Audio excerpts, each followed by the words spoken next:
What's going on, everyone? This is Steve Larsen, and you're listening to a special 6-part series of Sales Funnel Radio. This is going to be part 1, and what I decided to do was go through the different 6 industries that we know people are using ClickFunnels for.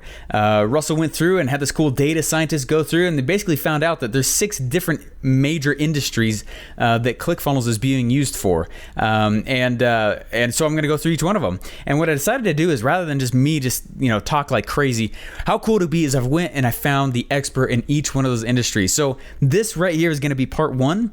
And this first interview is going to be, it's fantastic. But it's going to be in the B2B space. A great interview with a gentleman by the name of James Smiley, and what he does is he uses ClickFunnels to sell, massive, 5 and 6 figure deals, building funnels for these big, B2B companies. Now, very name brand. You guys will actually, you guys definitely know a lot of the companies that he's been working for and working with. Big ones, very big ones. So, and then what I'm going to do is for the next, 5 episodes afterward, I'm going to go one by one, all through the major 6 that we know. Both people are mostly using ClickFunnels for, but also I'm hoping that what it'll do is kind of peel back and show you how others have been using funnels in general. Since this is Sales Funnel Radio, I thought that'd be kind of a cool thing to do. So anyways, with that, I'm going to go ahead and click over to the interview here. And if you wouldn't mind, definitely reach out. James did not need to do this. So if you wouldn't mind, reach out to him and just say thanks, because this is a big deal. It's a bit of a longer one, but do you really listen to what he's saying? He spills the beans in this one, man. This is one of my favorite interviews I've ever done. So anyway, let me go over to it now.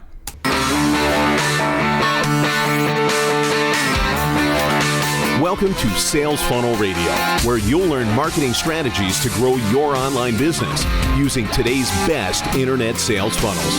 And now, here's your host, Steve Larsen.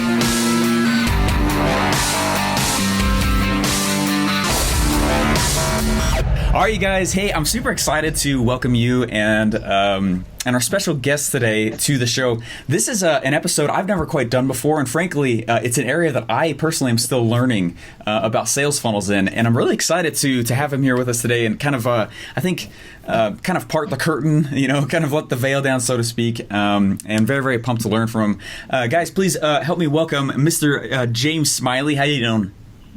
What's going on, Steve? Oh, living the dream, man. Living the dream. Hey, thanks so much, man. This is going to be awesome. I'm excited that you're here. Just for everyone else, the first time I ever met James, my life is run off of an app called Voxer. And pretty much my life, Russell's life, all of our lives, we live on this app of Voxer, and that's how we talk. I don't think I've ever called Russell on the phone ever. I don't know his number. You know what I mean? Like we all live on Voxer, and I get voxed a lot from just lots of people. And so sometimes it's about me, kind of creating the barriers just so I can have my own headspace, But then all of a sudden there was this guy who kept asking. He's like, "Hey, do you want from these really, really big and really popular companies, will you build a funnel for these guys? Hey, what if you built a funnel for these guys?" And they're these huge companies, massive, some of them just billion-dollar companies. And I was like, who is this guy? How is he? Number one, who is this? Number two, that would be cool. But number three, how are you getting these leads? How do you find? That's insane. We have a lot of our own certification partners. ClickFunnels. We have our own. I have my own clients I've built for, But man, the people that you were talking about, I was like, this is insane. So anyway, I don't know if I'm allowed to say any of the names, so that's the reason I'm not. But man, I just got to ask, how do you get into something like B2B funnel building? Yeah. No, thanks, Steve, and super excited to be here hanging out with you guys. And I'll just start by saying massive ClickFunnels fan. Been following you guys since before ClickFunnels. I was actually working at I was following Russell from some research that we were doing at a big company that I was consulting with, and we were trying to figure out how big was this internet marketing thing going to be, and content market. It was really content and where was content going, and so it was really, really cool. It's just been awesome to see everything that's happened, and been a massive consumer of everything that you guys do. So thanks for everything you guys are doing, and I guess to directly to directly share, how can somebody go from, being an internet marketer or running an agency or,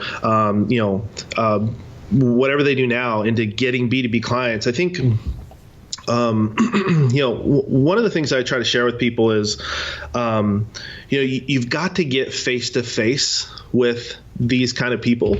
I think your chances go up exponentially if you can get face to face with them. So one of the things that I've been doing and having a lot of success in the past couple years is running kind of a webinar, mini webinar type of system where you could be running a lead to or you could be running like a lead ad or a Facebook ad or something and running that into like a small kind of like auto webinar kind of scenario. Yeah. But even believe it or not, even kind of removing the login aspect, we've seen a lot of success. We've gotten a tremendous amount of appointments by sending like a LinkedIn ad or a YouTube ad directly to a website, to a ClickFunnels page, where it's auto playing myself or one of our sales reps or whatnot. And then from there, they can just click to book a meeting. And that's like the main goal. You don't do anything else besides just that's the main goal of the interaction with them. Yeah, and something that I've used for a long time. I actually learned this, I want to say it was like in 2004 or 5 at a Chet Holmes event, a Chet Holmes, Tony Robbins event. I think it was called Ultimate Business Mastery a long time ago. Sure. But I learned about the ideal thing to do is to try to broaden and generalize more your message and really hit on something that's new, cutting edge, innovative. Chet taught us, years ago to do, things like an executive report or an executive summary. And nowadays with technology, it's pretty easy to come up with something innovative. You can look up online, really innovative videos and blogs and, what are the trends in such and such a technology. And then essentially what we're doing is we're saying, we're running an ad saying, Mr. or Mrs. Executive, are you prepared for the 2020 blah, blah, blah revolution? Or are you prepared for this and this? Join a 3-minute, webinar or whatever you want to call it, and let me explain it to you. And the person there explaining it is my sales rep, Interesting. Yeah. So, and then at the end, he or she is saying, well, I'd love to follow up with you. I'd love to give you, this, $600,000 of research that we've done, or whatever that number is, and book an appointment right now. And I can give you this guide. I can hand you this guide or whatever. We would always try to get face to face with them if we can. So do you run these like the local just to where you are mostly, or are you flying? You're getting on a plane, you're flying out to them a lot. Yeah, and I think it really depends on what kind of business you're running. When I worked for much larger companies, our territory was across the nation. But in more of like an agency model, or I've helped some internet marketers in this space. It's easy to set up like a local road show or those kind of things through your town or through your city where you can go and present some information. So really hot things I would think would be for your guys' audience, maybe like where is Facebook going to take business in the next 3 years, right? And are the companies in your area prepared for that? And so you can run a local ad saying, hey, I'm booking 9 meetings or 6 meetings, and this is a local tour that we're doing, and it's a $3,000 event, and I'll do it for free. And I'll come to your office, but here's the deal. Number one, the owner has to be there. Yeah. And then number 2, you have to give me X amount of time or something like that. So you put some stipulations on it, but if you can get in front of them, your chances are going to go up tremendously. And so utilizing kind of the web system and the web tools and the web automation that you guys have set up, and really, I really like, Russell's like, 2-step follow-up process that you guys use, I believe, for like high ticket sales and stuff. So we use a very similar approach. I would say a lot of the times it's one person versus two, but the psychology is actually exactly the same as a two-step. So that might help people when they get on the phone with somebody, kind of knowing what to do and where to take it next. But yeah, that's amazing.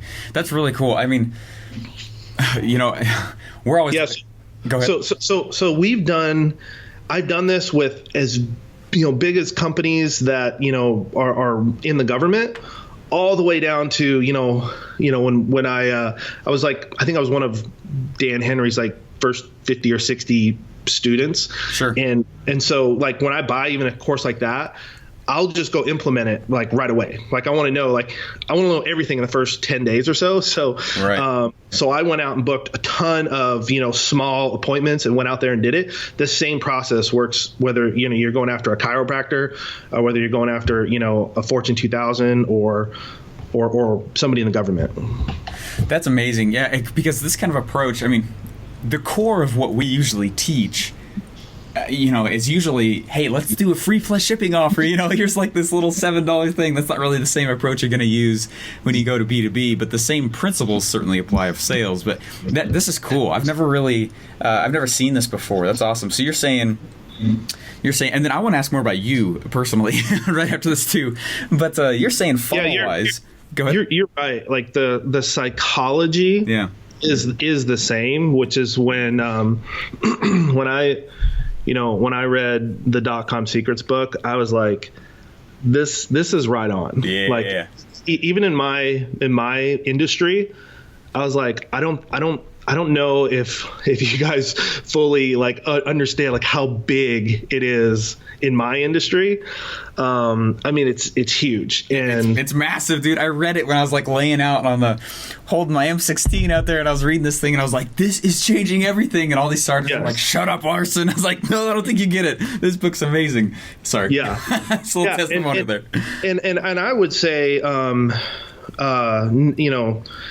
the comprehensiveness of that and the script, it's just scripted out for you. It's the most complete book I've ever seen on this kind of stuff. The other thing I was going to inject too, Steve, is, a lot of people say like, okay, I can get that meeting. What do I sell them? Right? What do companies want? What do what are the sweet spots? And through, I'll kind of share some of the things that we're doing and seeing a lot of success with. So you're right.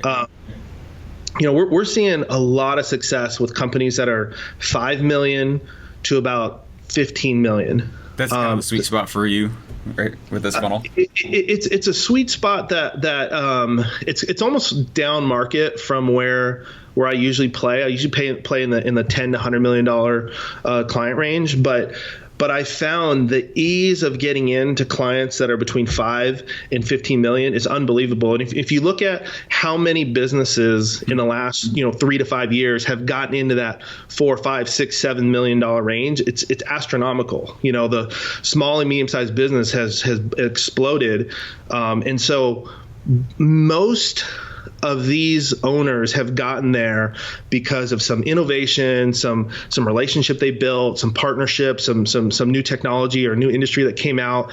And they almost, when you get with them, they almost don't fully understand how they got there. Right. But they're just happy they did, right? Which anybody would be. And so they're like the people that have they figured out enough stuff to get that far, but so that's kind of an interesting filter though, as far as cool clients to have. That's interesting. Yeah. Yeah. And so the beauty of these companies is, number one, they have money. Right. Number two, they reach a plateau where their main goal of the executive staff, the CFO, these people, is they're just trying to maintain revenue and herd the cats. Sure. They don't want revenue drop off, right? So and this is it's a generalization, but I can tell you through Gardner and Forrester and all these market research firms that I've been fortunate enough to see what the data is. These companies that are in the small and medium sized world, they have no real focus on sales anymore because they're just trying to maintain the revenue that they just ramped up in the last 1 to 5 years. Interesting. And so you come in, right, or any of your followers, who have an agency or whatever, and the great questions to ask them is, how does your pipeline look? How does your sales funnel look? What's your cost per acquisition? What's your cost per lead? And it's astonishing.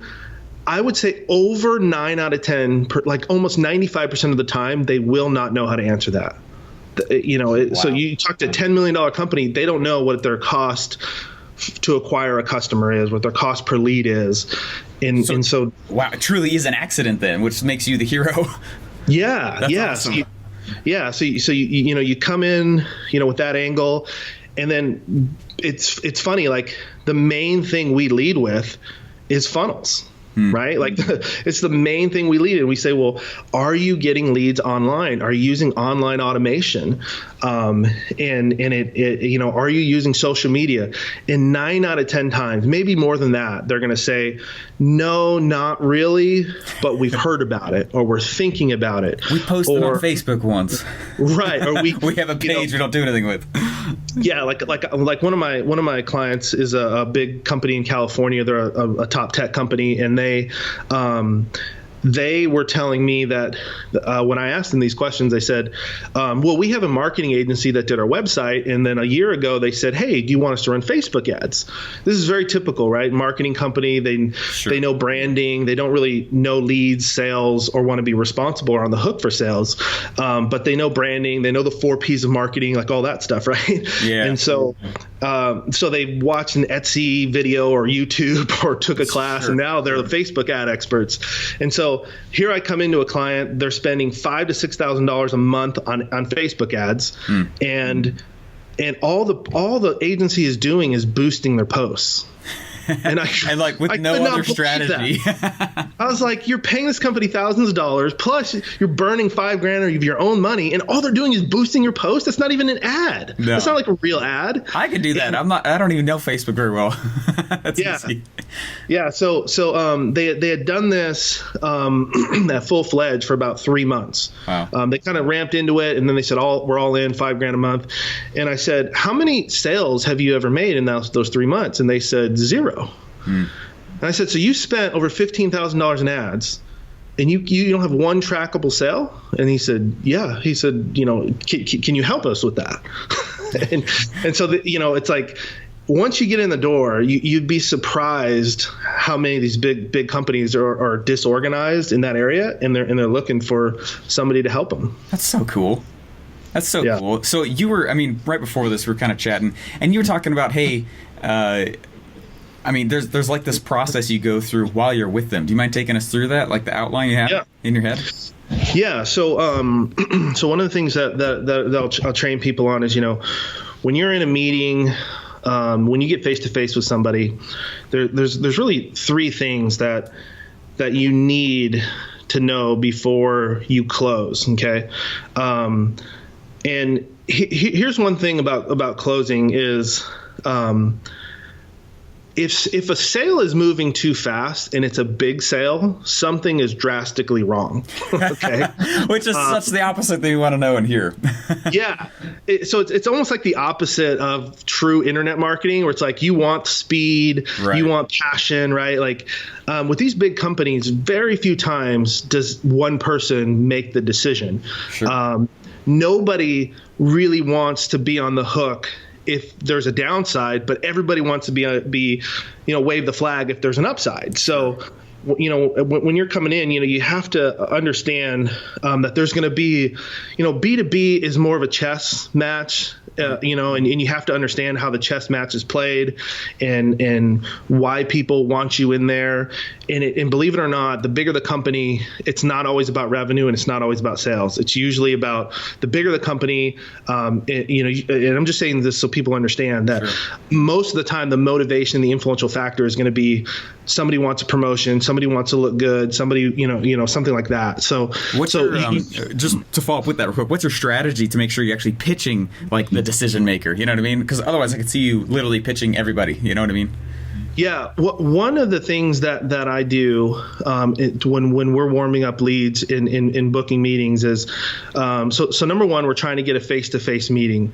Number two, if we're going to do an on-site seminar or something like that, we require the decision maker to be there, or we'll say, or we'll charge you. So the decision maker has to be there, or we'll send you an invoice, and they have to stay the whole time. So if you don't set those parameters, 80% of the time, you're going to get some marketing manager who's just basically stealing your ideas and going to go tell the boss that now they're smarter. So you've got to get the decision maker there when you're presenting and being the guru. And you're presenting in their office with them as like a road show, part of your funnel, basically. Yeah, that's been a big thing that we've done the past 5, 6, 7 years. I've done it at a number of different companies, big companies, small startups, all those kind of things, and for my own agency, and it's worked really well. If you can't get into meetings, the next best thing, something that, and I'll just throw this out there for your audience as well, just kind of like a back-end hack that we're using, is something that works really, really well is to set up your own meetup.com or network with somebody who runs a meetup.com and say, hey, I'm a XYZ expert. I'm a Facebook ad expert. I'm an online automation expert, and say, I do this seminar, and we've done it. The value of it is thousands of dollars, but I'll do it for your people for free, if you can get 10 people or 20 people in the room.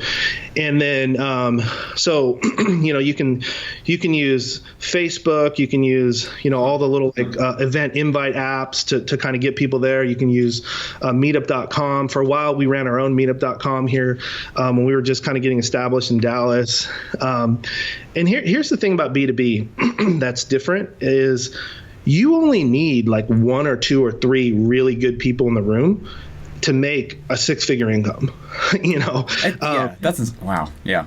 Yeah. Like I've done one of the most profitable meetings in the past, well, really this year that I did was with one person.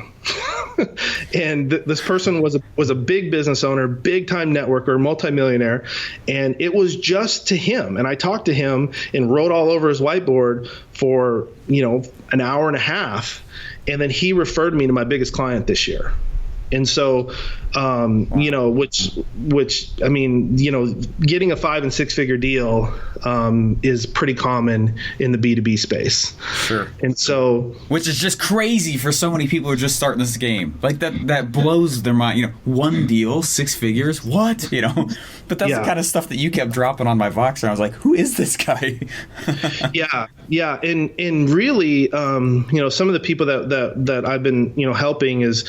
The ideal scenario for somebody like me is to go there, win that relationship, kind of keep up the corporate relations, and broker out the services on the back end to people. So, I've got a network of kind of trusted people. If I need email copy, if I need funnels, if I need Facebook ads, if you know what I mean. And so that's an ideal scenario for somebody like me. Some of your people may, I would say when you start out, try to do as much as you can so you kind of learn the process inside and out. Sure. But it's amazing how much money you can make versus how much time you put in. I always have people say, they're like, James, you have 4 kids, married for 13 years, great marriage. You seem like you're, I used to be a pro fisherman, a pro bass fisherman. So I fish a lot. Like I have all these fishing pictures. I kind of run like an info product for fishing. Wow.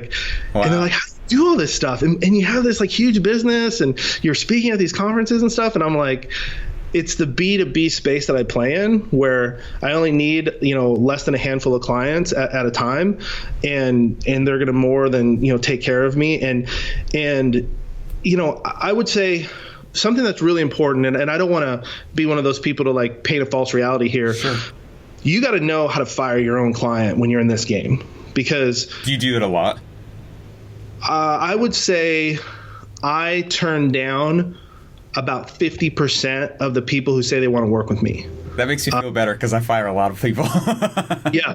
Fire your own customer. Yeah. Okay. Yeah, it might even be more. Whereas if I feel like I'm going to get into something and as soon as something goes wrong, they're going to blame me. Yeah.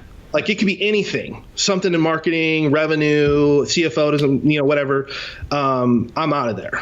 Like that. Totally. Yeah. Yeah. There was a guy like just recently, and he ran up to me and he's like, "Hey," and he's offering 50, 100 grand for me to build a funnel, and I was like, "Hey, that's really cool." And it was like a drop in the hat, really easy one that I knew with like double sales and all this stuff. But it was simply because I said no to him just because I didn't think we'd get along, and that sounds ludicrous to people, but I don't want to get into this relationship with someone where it's like just hell the whole way. It's like, oh yeah. Yeah. Anyway. Yeah. Yeah. I mean, I think a key is firing more than hiring almost, just like be really picky with those high end ones. That's the biggest thing I learned anyway. And kind of something to piggyback off that, Steve, is like, you want to make sure you're set up as a corporate entity, a minimum of an LLC. Okay. Because you're dealing with big clients and they have lawyers. So, gotcha. I've been able to navigate the waters and stay out of any of that, but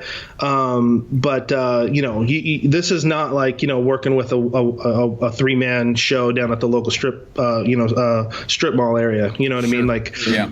If something goes wrong, the CFO is not going to take the heat. He's going to shift it to somebody else. And so, sure.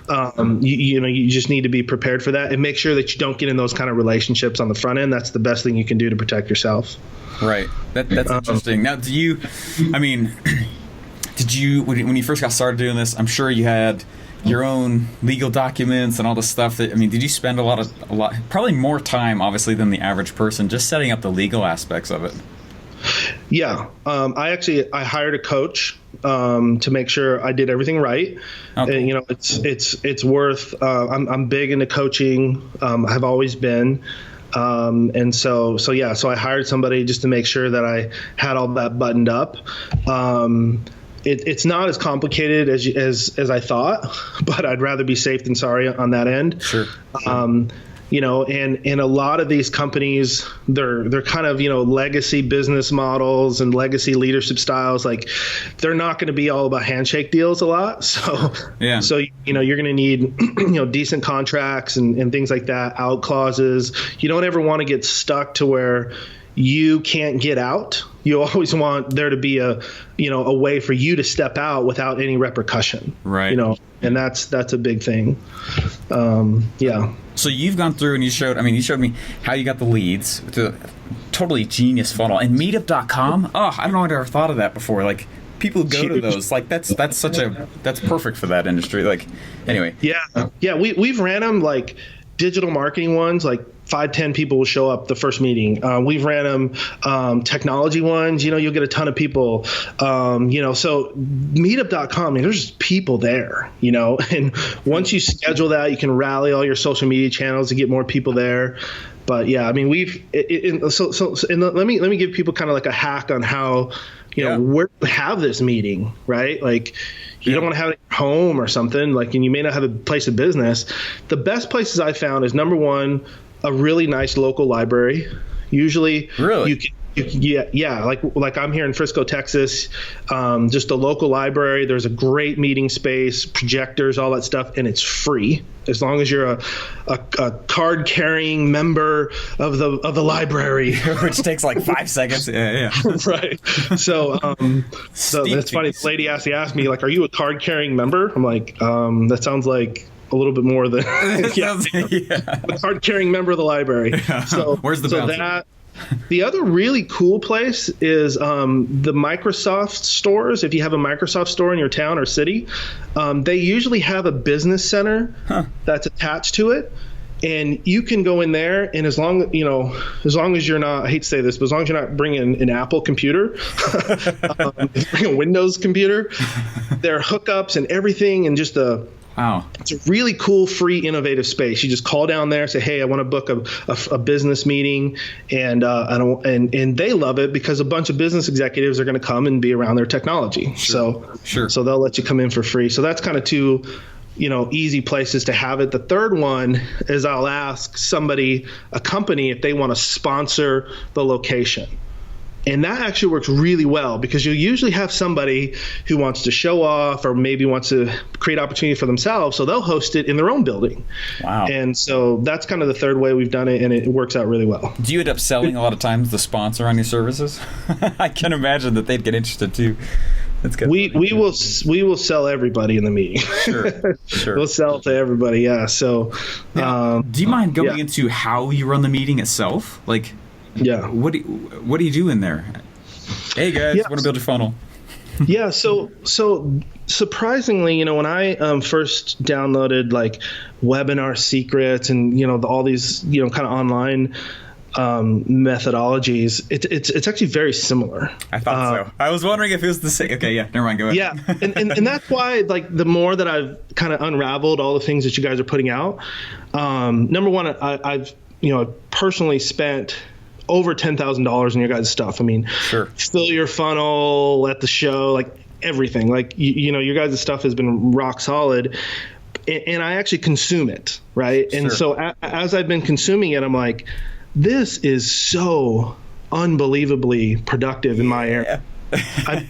I mean, you could actually take the content of some of these things and just say, hey, B2B, fill your funnel, B2B, sales presentations, and it would open up the doors tremendously, So that's how I did my first info product. Actually, I was in college. I read .com Secrets. I was obsessed with it. I held a 3-hour meeting in a stranger's home with tons of people, and I recorded it. It was the same content. Brilliant. Yeah. So it's amazing. Like one of the biggest things that people are going to need when they're getting started out is they're going to need credibility, right? Yeah. And usually people will give you a shot. You can set up one of these meetings in a couple weeks, and actually have it. Like in 10 days from now, you can have your first meeting and have people there. But you're going to want to make sure you record it, the audio. You can get you can go on Amazon.com. There's a $20 Boya microphone that has a 20-foot extension. You can lapel it up on yourself so you can record what you're doing. Number two, you want to get somebody to take some photos so you have photos. All those kind of things help you build credibility. So as you continue to move forward, you can use those photos, use the recording, all those things as promotional items and those kind of things. Interesting. And then once you get into the meeting, the general structure is in the very beginning, I will absolutely try to wow them with something big, like the biggest headline I can come up with. Sure. And so in my career, I was able to grow 2 $0 to $20 million businesses, the new lines of business, like from nothing to over 20 million. Oh my gosh. And I did 2 of those before I was 35. Holy crap. And so that's usually the line I'll start out with is I'll say, I'm going to tell you kind of the back end secrets of how I grew 2 $0 to $20 million businesses for 2 different companies and how I did it before I was 35. And maybe some of that will be helpful for you guys. Would you guys be on board if I shared that with you? Trial close what? Yeah, exactly. Cool. And so that shocks them. And then you kind of go into you're like the 3-step process you guys use is awesome. Yeah. And then on the back end, the biggest thing you want to do is push them to a one-on-one meeting. And you'll get people the hot leads are going to walk right up to you. Sure. But try to push everybody to a meeting. So if you can get 10 people, or let's say you only get 5 people in the room, if you can book half of those people and then close one of them, that could be easily a 5-figure deal. Easily a 5-figure deal. Interesting. And so yeah, I mean, and that's just with 5, so. Right. But it's surprising, right? Well, when you think of the psychology of what we're doing, the more I read the stuff you guys put out, I'm like, wow, this just crystallizes what we've been working on. It streamlined everything we've been doing. That's cool. So yeah, it's been really cool. So you just barely touched on it. So you go through, use some of the perfect webinar script, which we kind of, Russell's always mentioned he regrets that he called it that because it's used way more places than just a webinar. Yeah. And then you're trying to push to a one-on-one with them, which is awesome. Booking and closing them. The one part that you kind of mentioned before the call, so that I'm biting at the bit to I want to hear about also, because every single one that you ever talked about with me was these huge deals with these very well-known companies. I'm just not sure if I'm allowed to say the name, so I'm not. But I was like, whoa, that's crazy. How do you structure a 5 and 6 figure kind of deal? Yeah, good question. So I'll kind of I'll just reveal kind of what we do, and hopefully that helps your audience. So the three things that mentally in my head when I get to a one-on-one meeting, whether that's a phone call, but ideally it's face-to-face, is I'm looking for, is there a need? Like, do they really have a need for my results, right? So I'm pushing results, what I've done, and here's a simple hack I've taught new sales reps. I mean, I had a sales rep come in who was a used car salesman, and at AT&T he ended up being one of the top salesmen in the entire country amongst 10,000 sales reps, and he was a used car salesman. And I've taught them this strategy of, if you don't have a true result, just Google a result in that industry for that type of service or technology. And there's stories out there, there's blogs, there's videos, and you want to be able to share some type of result. Like, people who use this is the type of result they're getting. Like, if you can't honestly say, my clients are doing this, or your competitor who works with me is doing this, then at least share something in the industry, and it will help you move the conversation forward. But you need them to anchor on a result. And I will keep going back to, so is that the kind of result that you guys want in your business? Like, or somehow I might say, what would it do for you guys? I mean, I know you guys have a lot going on, but like, what would it do if you were able to get that kind of result? I mean, do you actually think you could handle like that amount of leads, or would I absolutely swamp you? And so once I can get them to anchor on a result, that I'm trying to see, like, is there really a need with that, right? And so once I've established that, and a lot of times if I don't understand it, I will just ask them. I'll say, do you actually need this, or do you just think it's cool? Like, do you need that result? Will it actually help your business? Stakeholders, board members, VC, angel investors, like, will those guys care, or how big is this, right? So number one is need. So number two, go ahead. Yeah, I just wanted to touch on that, because that's actually a very stark difference between what we do, and sounds like B2B funnels. We always tell people what they want, if we try and sell people what they need, most of the time you don't make a lot of money with B2C, in that category. That's interesting. So you specifically go for the need. That makes sense too. These big companies, they got a bunch of cash. They're trying to figure out where to, how to plug the holes in. That's probably their mindset anyway. That's fascinating. Yeah. That's a big difference.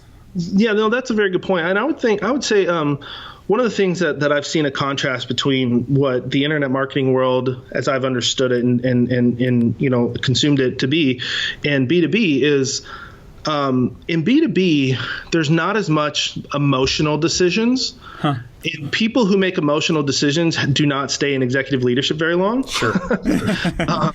And so it's like the bigger a company gets, the less agile they get, right? Like, sure. I ran innovation at AT&T. I did some stuff with Facebook. Like, when you deal with these bigger companies, they'll talk about, I ran an innovation center, but I would always say, what are we innovating? Because when you're a big company, you can't make as many mistakes, because when you make a mistake, that could tank your stock price $3, which is billions of dollars. Interesting. They're all walking on eggshells all the time. That's interesting.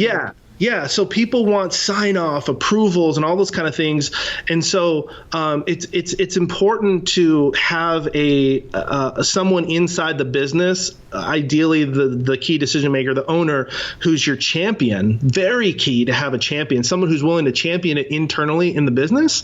But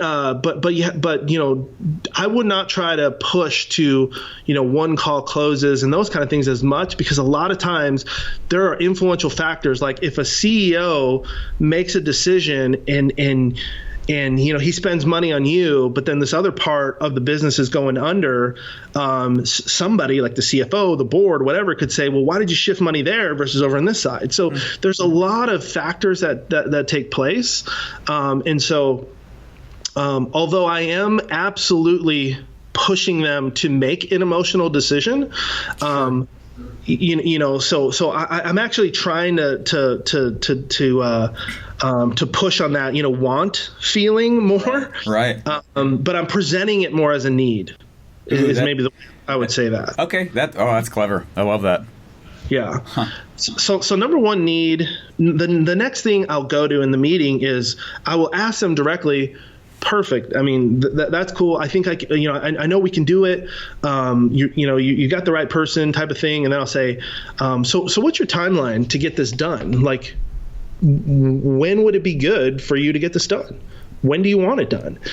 And once again, like, if a sale is moving too fast and they're just skipping over this stuff, something's going to fall on the back end and you're not going to close the sale, so you need to establish a need and get common agreement there. Then you need to establish and get common agreement on a timeline. Okay. They may say, I need all these results in 2 weeks. You're running LinkedIn or Facebook ads or whatever. And you go, that ain't happening. Right. So you need to understand the timeline, right? And that's going to set expectations, right? If you can get agreement there, the next question I will ask is the most important, which is about the money. And I'll say, so you want these results.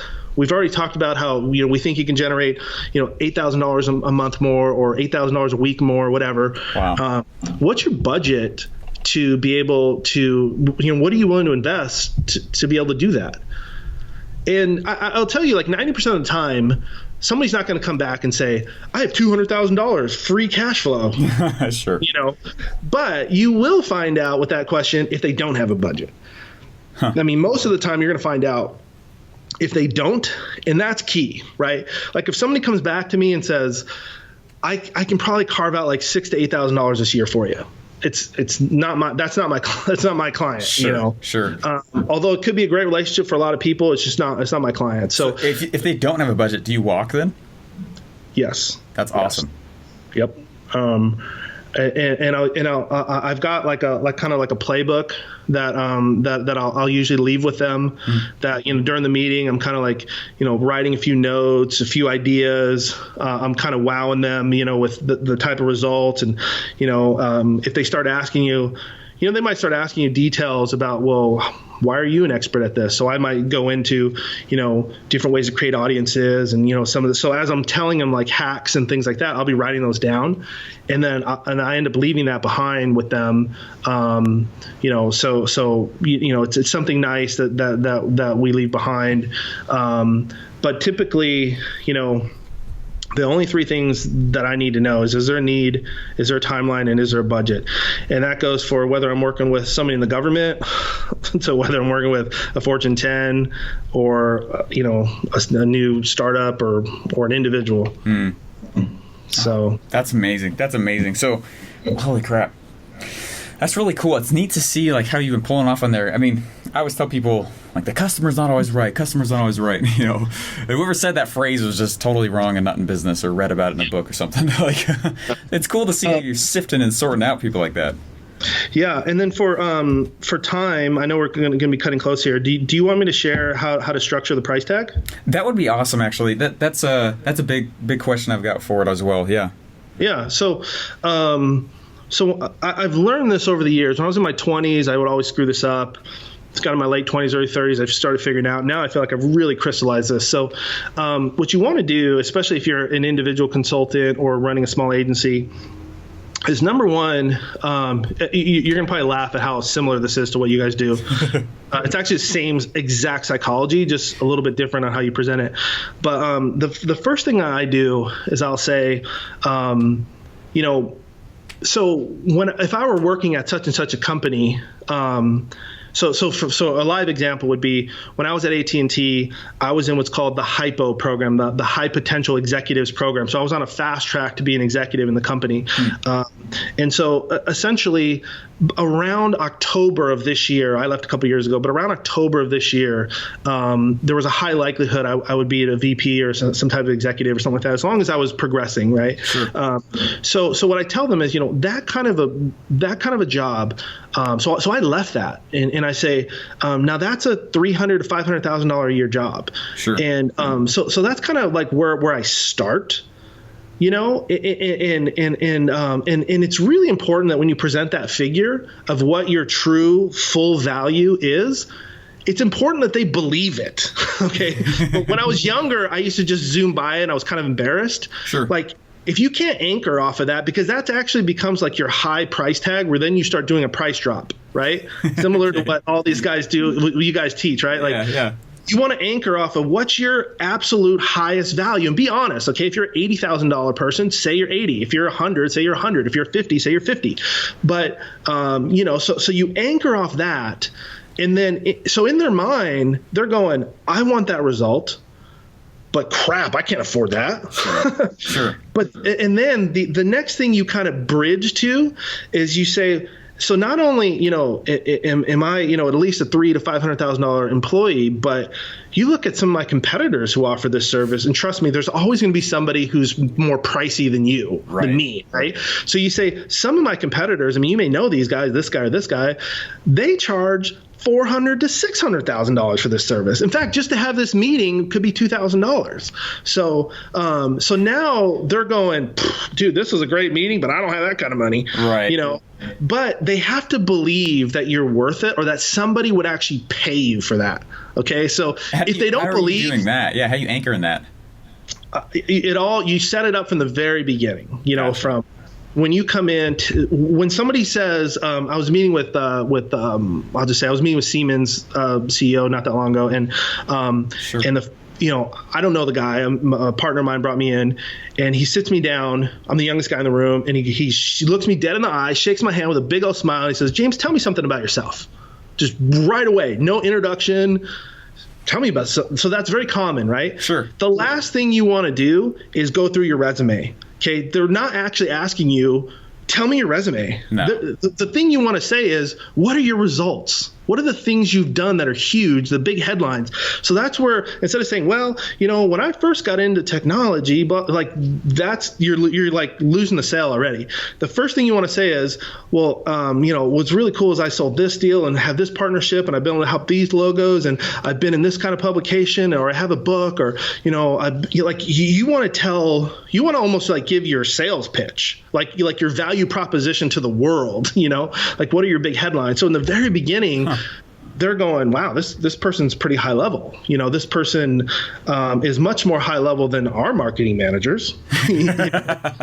So that's interesting.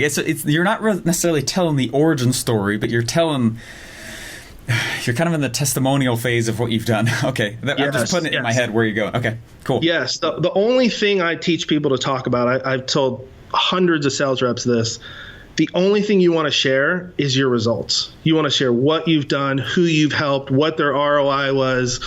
Don't talk about, I've been in the industry for 22 years, and like no one cares about that stuff, because most people have been in the industry for X amount of years. Sure, sure. Especially if they're CEO, they're like, yeah, I've been here forever, you know. Yeah. So that's not impressive. And I would say the same thing in terms of how you fill out your LinkedIn. If you're not established in the industry, don't make your LinkedIn a resume. Make your LinkedIn from top to bottom all about results. You know, and you'll see a significant difference in the type of people that want to engage with you. So yeah, do you want me to come back to the price tag thing? Oh heck yeah. This is awesome. Okay. I'm just trying to keep you going. I don't want it turned off. This is awesome. This is fun. So I'm going to anchor on a super high price tag that I am worth as a full-time employee working at a corporation, working 40 to 60 hours a week, whatever that is, and then I'll bridge it to, okay, this is what my competitors are worth, and this is what they charge you, and hey, you might have even talked to one of these guys, right? And so a lot of times they're like, yeah, I've heard about them, and man, this is way too pricey. So then I'll start to back it into, typically, I would charge, $150,000 for something like this. And when I present that, I'm saying I start off with, in order for me to drive $1.2 million of new sales revenue or whatever that is, right? Like I actually try not to lean as much on revenue. I'll lean more towards a different metric. I'll try to anchor on a different metric. Like, in order for me to double your leads, in order for me to 4x your leads, or in order for me to take your cost per lead to this number, right? Like I'll try to stay off of the revenue number now. I learned that, when I was really young, I used to just talk about revenue, but it's better to talk about something slightly different, something that's a little bit more easily measurable for something that I can deliver.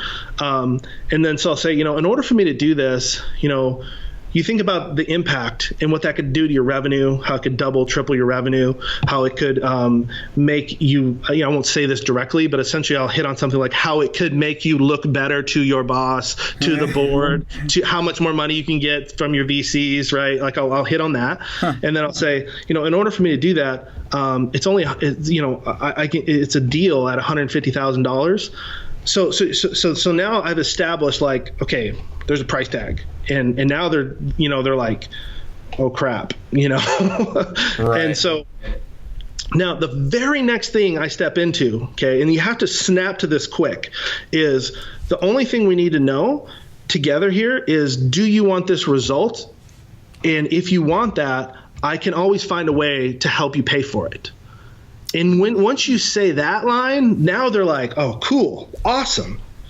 They're with you, right? Now they're like, okay, help me pay for this.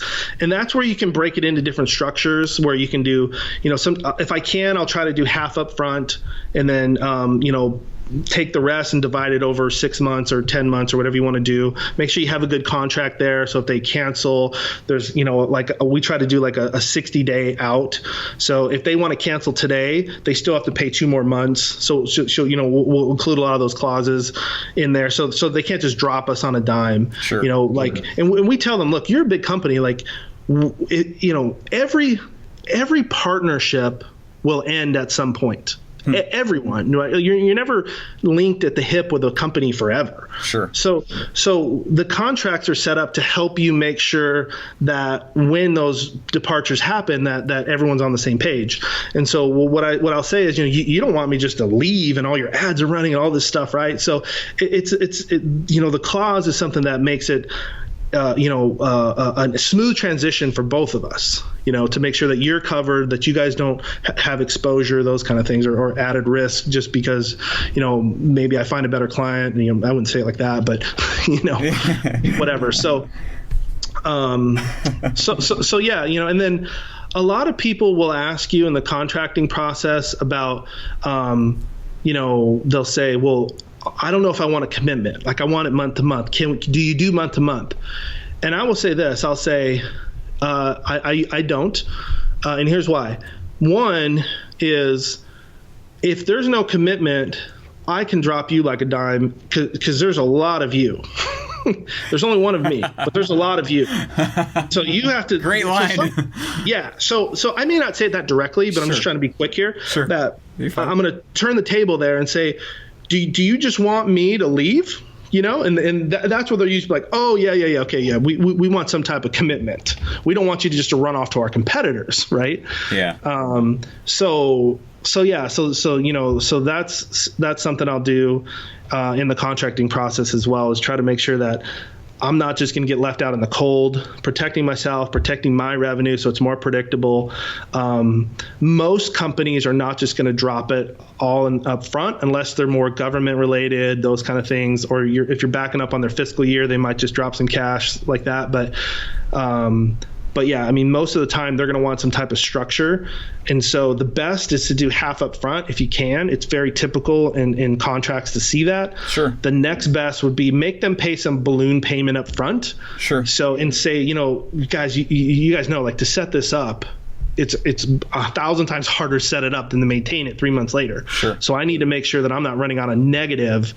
And I always say things, when it comes down to cost, a big thing you want to inject is, I've got a lot. I mean, as you can imagine, I've got a million people. Like I could go down to all your competitors. They would all want to work with me on this. I just need to make sure that I'm paid so that this keeps my attention. So my attention's on it, right? Mm-hmm. And that's actually true. Like it is 100%. Yeah. It's so true. Yeah. Like when you're getting paid $500 or $1,000 a month, like, you're like $1,000. I'm trying to get to 12,000. It's so small, right? Yeah, but if somebody's paying you 5,000 or 12,000, like it's much bigger deal, right? So that's one thing that I'll try to inject is, you're paying to make sure that my attention stays on it. So I'll inject that. Another thing, if I'm having problems closing or adjusting price, is I will bring up that, what you're really getting here, I'll talk about corporate positions, is you're getting a marketing manager, you're getting online strategic digital marketing VP, and you're getting a salesperson. Huh. Think about if you were to hire those people, like just the hiring process would cost you 5 figures or more, multi-5 figures, just to hire them. Sure. And then you're like, then you got to maintain them. And then you got, all the different things that come in with employees. And then I'll even throw it out. I'll say, look, if you want me to find you those 3 people, I know the best. I know like 3 really good ones. I can help you bring them on. And they're looking at that price tag going, forget that. Sure. So those are some of the things that I do to try to, work on price justification. But if you can get down to selling them on the result, and then you've set them at ease and say, look, my only job now is to help you. Let's work together to figure out how to pay for it, right? And they're like, yeah, let's have that discussion. That is so cool, because then you're not standing in there being the bad guy. You're the guy saying, you're like, instead of standing forward, face to face with them, now you're standing side by side. Oh my gosh, that's awesome. Yeah. That's cool. Yeah, it works. So cool. So, obviously you're selling throughout. The sale's never going to end. Even after you've made the sale continues, obviously. But when do you know that you have them? I know I have them when. That's a great question. To me, I've learned it's more of a gut feel. Sure.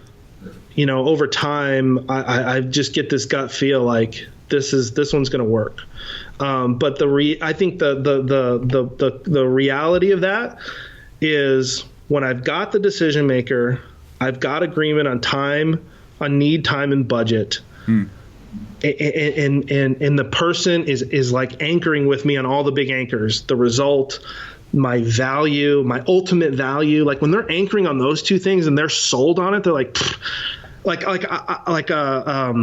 I'm trying to close a $150,000 deal right now, and I've had the CEO tell me multiple times, because I'll throw it out there. I'll call him on his cell phone. Hey man, we can sign it. I know. And he's like, yeah. He's like, man, he's like, yeah, I need to get this done. We need to get this done. And I'll say, now the other option, man, like, honestly, you can hire me outright. Like, I will entertain that. Like, if you want to bring that kind of contract forward. And the first thing they do is go, dude, I can't afford that. So I'm giving them a bargain, right? Sure. And so that when I know I've got them there, I've got them, and the last thing I'll say is, it's a fine line between you want to keep pushing, you want to make them commit to, okay, cool. Well, why don't you, think about it, and let's set up a meeting for Friday where we can, finalize this, right? You want to give them an end date. That's where the scarcity and all those kind of things come into play, and I will absolutely. 80% of the time they're going to drag their feet. It just happens, right? Like, people don't want to be on the hook for signing $100,000 or $200,000 or $50,000 deal. Sure. And there's always an amount. There's always a level of unknown. Anytime you sign a deal, it doesn't matter how good what kind of testimony somebody has. There's a level of unknown. You're like, I don't know. I hope the guy does what he says. Sure. But I don't know. So there's a level of risk that they're taking on. So that's why they drag their feet, and it's important to like, what's that saying in the 7 Highly Habits? It's like 7 Habits of Highly Effective People. It's like it's more important to understand than to be understood. Right. And so the reason they're dragging their feet, you have to understand that it's and most of the time it's because they don't want to be on the hook if something goes wrong. Which is why think the positioning of being next to them, helping them pay for it. I'm assuming that helps like crazy. Yes. It's huge there. And then also, I'll as days go by, I'll say, hey man, as like we have marketing systems, automation out there 24/7, 365. And just to let you know, like, I've got to move my business forward like you do every day. And so I've got some more leads in this area. And I just want to know, like, how does it look? Are you, what's your level of confidence here that this is going to happen in the next, week or two? Oh, good question. You know what I mean? And that's a good gauging question. And so you need to inject. I just love when you guys talk about scarcity, because it's like, I've been doing that my whole life, but I never called it that. Sure. And it just it makes it so clear. Like, it's a word that you can always go to at the end of a sale. Like, what do I need to do to create some scarcity and some urgency in this guy's mind?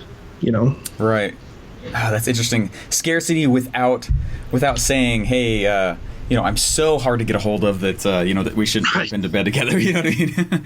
Yeah. Yeah. In B2B, most people are going to see through that stuff. Sure. So you need to be genuine, Sure. For sure. Yeah. That makes sense. Man, oh my gosh, I wish there was more time. I have to actually leave and actually go build for the other man. But I'm blown away. This is insane. This is so cool. I've never had such a clear understanding of how someone actually pulls the funnels off in B2B. I've got another buddy who does them as well, but this is insane though. So you've gone through, and just to recap, I always take notes every time I interview somebody, just because I learned so much, man. Especially, holy crap, this has been amazing. So obviously, you went through and how to structure the 5 to 6 figure price point, the price tag, and the deal with the need timeline, and hey, what's the budget for this? And you actually start getting the money there. I love the process, the actual funnel itself. That's amazing. Every time that we teach somebody, hey, if you want to start going, like right now in 2 Comma Club coaching, there's been a few people who have asked, like, hey, can I sell a $10,000 price point off of a webinar? And most of the time, we usually say no. Like, by that price tag, you need to start getting them out. You got to change the selling environment. You need to go and separate them from behind their computer and go get them somewhere. And so the fact that you say that, first of all, the leads coming through LinkedIn usually, then through like some kind of maybe auto webinar, you're booking a call, and you're pushing them to like an event where, it's you're a traveling roadshow, so catch me now because I'm leaving kind of thing. Like that's, oh my gosh, that's so cool because you're changing that selling environment. And anyway, I have so many notes that I'm putting notes on my notes in between lines, like so I can't even decipher them all on the spot right now, but I will very shortly. But man, this has been fantastic. Yeah. I mean, I appreciated being able to share it with you guys. Where can people find out about you? Yeah, thanks for that. So jamessmiley.org is the main site to go to. We're going to be doing. There's just been so much demand. Sure. From in the past, couple months. Really, I would say the last 3 or 4 months. It's. I had a big press release and just different things. And I've had a lot of people say, how do I do that? Right. So we're going to put something together to start, coaching people and helping them get into this. I'm really into personalization. It's just kind of my style. So I'm not going to do it traditional, like, hey, just like most people would probably do it, like just, buy my online course or something. We're going to do it a little bit more personal, but sure. Because I think if you're going to get in this space, that's where your head needs to start going no matter what. So we put together some resources at jamessmiley.org/sales. Okay. And there's a playbook that we've put together, and so this is a playbook that I used, when we IPO'd a company called Telenav. It was $350 million a year, revenue SaaS company. Is one of the most successful GPS technology companies out of Silicon Valley. But when I came in, I was a 6th employee, and when I left, there was like 400 employees. Wow. And so I ran sales from Los Angeles all the way to the other side of the country, and so this kind of goes over, how did we go about that process, and how did we go about closing all those big deals and getting all those big partnerships done, and it's really become like a playbook for people when they go into a meeting. It tells them how do you talk through the price tag, how do you even start generating B2B leads. And another cool thing that we just went ahead and put in this playbook is there's a PowerPoint presentation that's a template, and it's like 100 slides.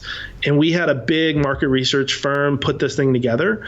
And so whenever I need to make a pitch, I'll go in there and grab 3 or 4 slides, and the graphics and everything is amazing. And so we actually paid $7,000. We literally paid $7,000 to have this thing made about 2 years ago. And so I'm just going to give that away in this playbook. So you'll know how to generate leads.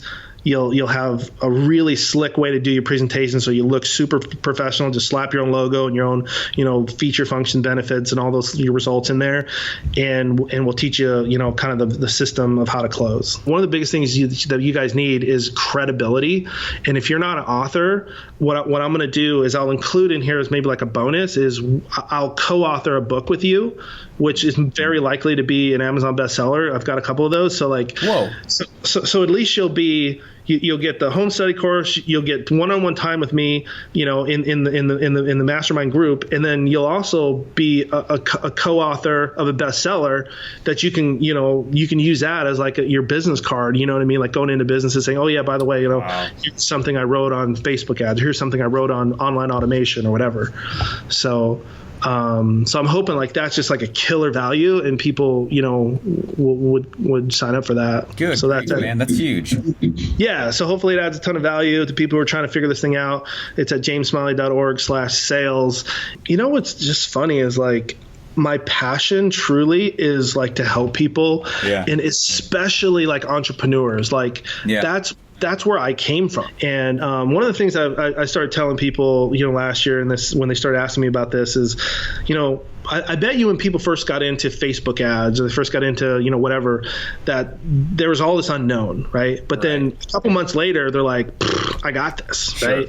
And that's the same thing here, right? I mean, once you get your first 1 or 2 down, you're going to feel like this is easy, or it's the process becomes a lot easier. So that's awesome.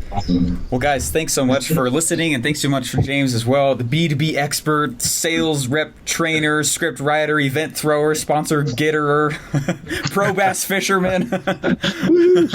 It's been amazing. I really appreciate it. And guys, go to jamessmiley.org/sales and get, frankly, one of the coolest things anyone's ever given away on the show. So, oh my gosh, I'm going to go there right now and go opt in as soon as we're done. Anyways, thanks so much, man. Okay, appreciate you guys. Have a great day. Thanks for listening to Sales Funnel Radio. Please remember to subscribe and leave feedback. Want to get one of today's best internet sales funnel for free? Go to salesfunnelbroker.com/free funnels to download your pre-built sales funnel today.